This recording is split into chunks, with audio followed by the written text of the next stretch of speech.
The Pittsburgh Steelers head out west on Sunday to play the Oakland Raiders in a game that, from a bettor's perspective anyway, feels a little strange. This line feels a little fishy. Now, Oakland was involved in a game just like this with a fishy feeling line, and I talked about it last week. They were only a 1-point favorite over the Miami Dolphins. And at that time, after Miami had looked so bad in Week 1 against Houston, I mean, a lot of people were saying after Week 1 already that Miami was an early nominee for the worst team in the league. You know, I spoke analyzing last week's game against Oakland. It was hard to make a logical argument for Miami, being that they looked so bad on offense, and with their rookie quarterback Ryan Tannehill, no-name receiving core, Reggie Bush, their running back, who's been a third down back for a lot of his career. How is this team going to do it? How are they going to score points? Because we know Oakland, they do have some weapons on offense, no doubt about it. Carson Palmer can still get it done. He showed that last year, and in the first 2 games of this season, really, Palmer hasn't been bad. They got a couple of pretty good young wide receivers, Darius Hayward-Bay, Denarius Moore, Darren McFadden, who, for my money, is one of the best 5 or 10 best running backs in the league. Now, Oakland's only averaging 2 yards a carry rushing this year, so something's going wrong there. McFadden rushed 11 times for only 22 yards last week against the Dolphins. He still looks as fast as ever, as strong as ever, still very involved in the pass game, but for whatever reason, Oakland Raiders have not been able to get that running game going quite yet. But so that game last week just couldn't really make a logical argument for Miami, but it felt like such a weird line that it felt like one of the games where, the Dolphins are probably going to win this game. Now, of course, I didn't get involved in the game. It takes more than some sort of vague hunch usually for me to put some hard-earned money or won money or found money or whatever on a game. And a hunch is basically all I had with that Dolphins game last week. And this game is very similar, except for it's the other way. Pittsburgh, only a 3.5-point favorite in this game right now in BETDAQ. Really, any way you slice it, that seems kind of low. I mean, Pittsburgh opened as a 6-point favorite in this game. Oakland money been coming in all week. This line has steadily been dropping. It is now 3.5. And again, it's hard to make a logical argument for Oakland in this game, just like it was hard to make a logical argument for Miami last week.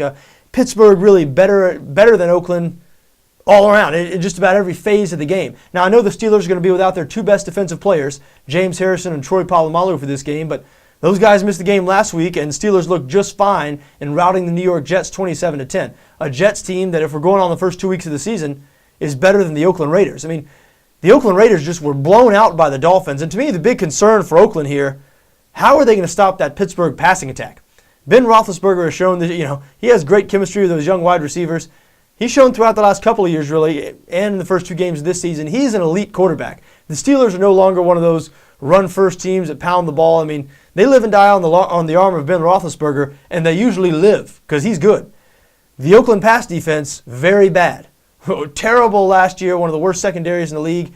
And judging from the first 2 games, don't appear to be much better. Phillip Rivers had a lot of success against them in San Diego's Week 1 win in Oakland.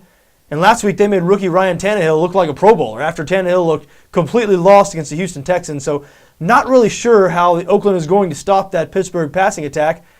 And the Pittsburgh defense that I saw last week that shut down the Jets, I don't see any reason why I won't do the same thing to that Oakland offense this week. However, all that being said, listen, I bet football long enough, I study this stuff close enough, and it's sort of to the point where it's sort of, my wife used to make fun of me for it, but now that I actually make money for talking to myself in a padded room here, she can't really say anything about it, can she? But you feel lines like this. You feel something that's fishy, and I'm telling you what, Oakland's going to win this game. And it's nothing more than a hunch. I'm not going to back them. I'm not going to back the Raiders because I can't sit here and make a logical argument on why Oakland should win this game. I mean, I can tell you that Pittsburgh's been bad on the road recently, 0-5 against the number in their last 5 road games.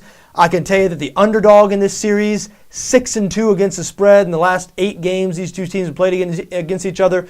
So there's some trends going in Oakland's favor here, but really that's not enough. I mean, to see this team get blown out and embarrassed the way they were last week against the Miami Dolphins, and Pittsburgh, who has been a great team, a great team under Mike Tomlin, and what, they're 1-1 this year. They lost a tough game on the road at Denver. They look like themselves last week. Why don't we think Pittsburgh's going to go out to Oakland and cover a little number by 3.5? I don't know why. Can't make a logical argument. Don't know. All I know is when something looks too good to be true, it usually is. Pittsburgh minus 3.5, I think, falls under that category.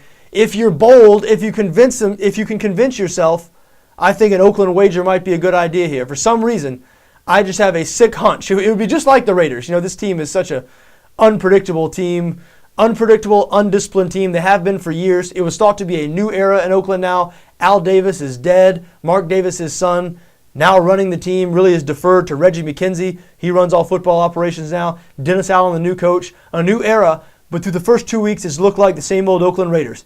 But I'm telling you, it would be just like the Raiders. It would be just like the old Oakland Raiders, and I think it would be just like the 2012 Oakland Raiders if they just made everybody scratch their head and pulled off a win against Pittsburgh this week. I think they're going to do it.